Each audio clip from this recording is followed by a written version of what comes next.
media is that they tries to make something out. But hey guys, welcome back to Dirt's Daily. Now this should have been my normal Friday night video, but instead it's going up on Saturday night. And you may be asking why. Well, this is my normal comic book review video, and this would have gone up on Friday night, being 2 days after comics came out on Wednesday. However, this week comics were delayed until Thursday because of the Labor Day holiday. So I didn't have as much time to sit down and read for Friday night, so I just decided to put it off a day. But beyond that, there was also a ton of books that came out this week. When I originally saw the shipping list for this week, I didn't really think it looked all that impressive. But when I sat down and started reading the books, there were so many things to talk about, I just thought, you know, this is going to take a little bit of time. So we're going to run through a bunch of books today, and hopefully we'll cover the one you're looking for. First of all, Blackest Night Batman #2 came out this week, and this just goes to show that you can take the same story that you've read or heard or seen 1,000 times, and as long as you've got a good writer handling it, you're going to get a good story. This is your basic fighting zombies storyline that you've probably seen 1,000 times by now because of the resurgence of zombie books. However, being in the DC universe and being full of Batman characters makes it a little more unusual, and in the hands of a good writer, it makes it fantastic. We had Red Robin #4. Red Robin #4 was interesting because it actually had a fight between Batman and Red Robin. Batman, of course, being Dick Grayson, the original Robin, and Red Robin being Tim Drake, who had been the most recent Robin. So what you really had was Robin versus Robin, and it made for an interesting dynamic as far as the story goes. However, I feel like Red Robin is building to some sort of event. There's going to be some sort of reveal, some sort of major happening, and this book feels like because it knows there's something big happening, it's holding back. So I felt a little disappointed in the book overall, even though I thought there was some interesting stuff happening in there. Freddy vs. Jason vs. Ash Nightmare Warriors #3. That's a mouthful for you. Now this book will never be great because of, well, it's Freddy and Jason and Ash. But because it's Freddy and Jason and Ash, it's awesome! There's enough stuff going on here, you're going to be entertained if you're somebody who loves slasher movies anyway. So if you've kind of been wondering about this series, you didn't know if you should bother to pick it up or not, I'd say we're halfway through, and it's actually turning out to be a fairly decent read, so go ahead and pick them up. Let's jump over to Marvel for a second. We've got the War of Kings, Who Will Rule? Now, War of Kings is one of those series that will absolutely blow your mind if you sit down to read it. If you read War of Kings 1 through 6 and you don't read any of the other crossovers, you get such an epic and rich story that reading any of the tie-ins or crossovers or miniseries connected to it will just enrich the experience that much more. When you get to this series, Who Will Rule, even if you've never read any of the War of Kings books before, there's enough history, there's enough reminiscence going on, there's enough information here that even if you're completely new to the story, I think you're still going to enjoy picking up this book and starting from here on out. And in fact, it may entice you to go back and read a bunch of those other issues, and I really think you probably should. Punisher Frank Castle Max 74.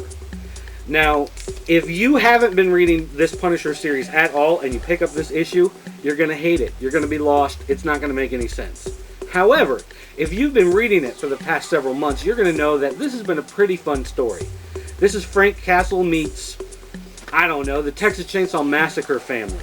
And as far as that goes, it's a lot of fun, and it's been a really good time.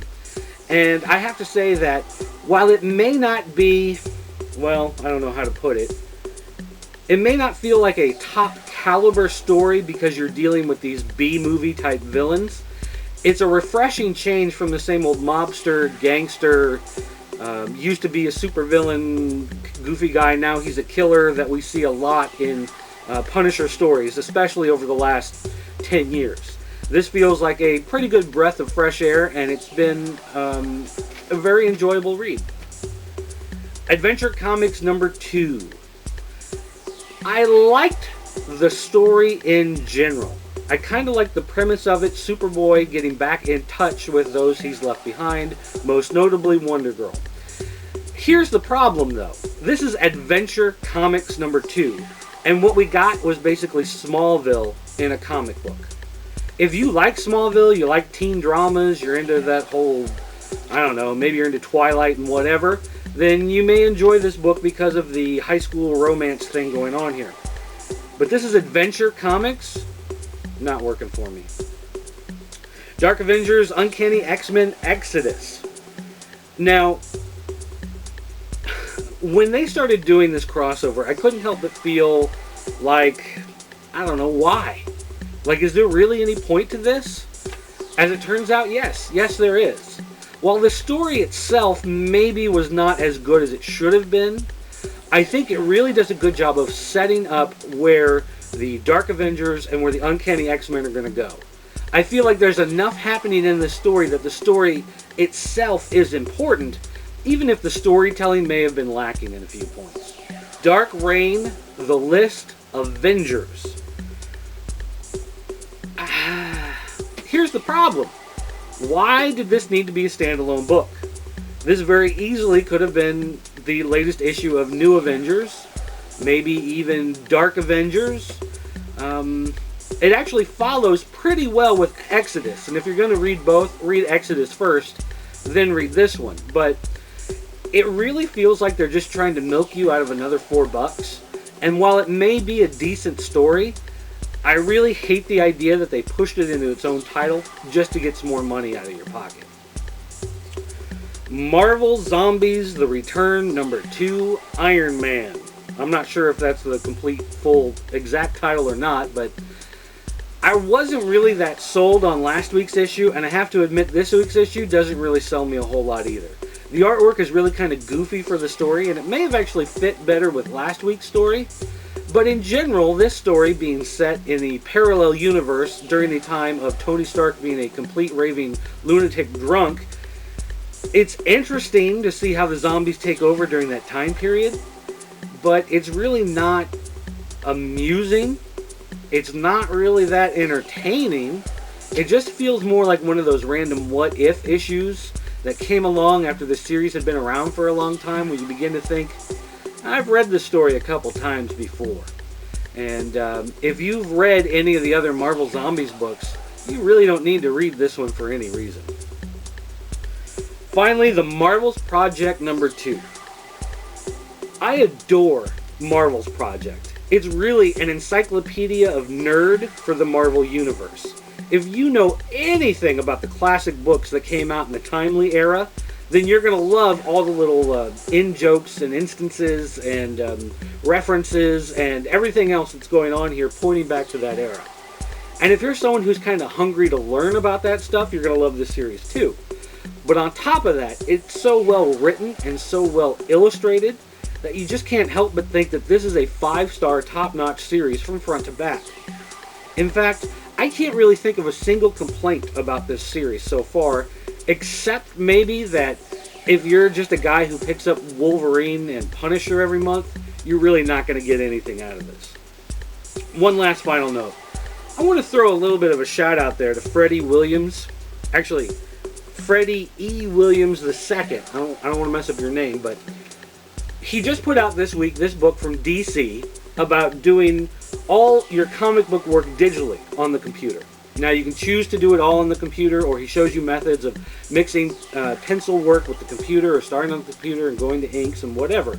But this book is packed with so much information and so much insight and so many great examples that I've been riveted to this book, actually. This is another reason why the comic reviews were late, because everything about this book is fantastic.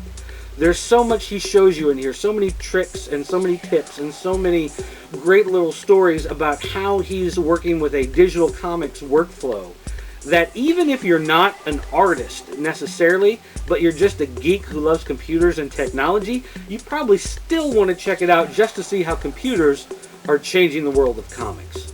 This is an exciting and, for me, an invaluable read because I love reading about all this type of stuff, and some of you may not know it, but I actually went to college for illustration, and so I enjoy seeing this taking hold, because at the time I went to school, using comics, or using computers to do comics and artwork like that, was really kind of a brand new thing that they were barely touching on, because I'm actually getting pretty old, and so we'll just kind of move on from there. But like I said, big week, lots of comics, lots of stuff to talk about, some good stuff, some not so good stuff, but all in all, I think this is probably going to be a hefty week on your paycheck, especially if you want to pick up this, and I really think you should.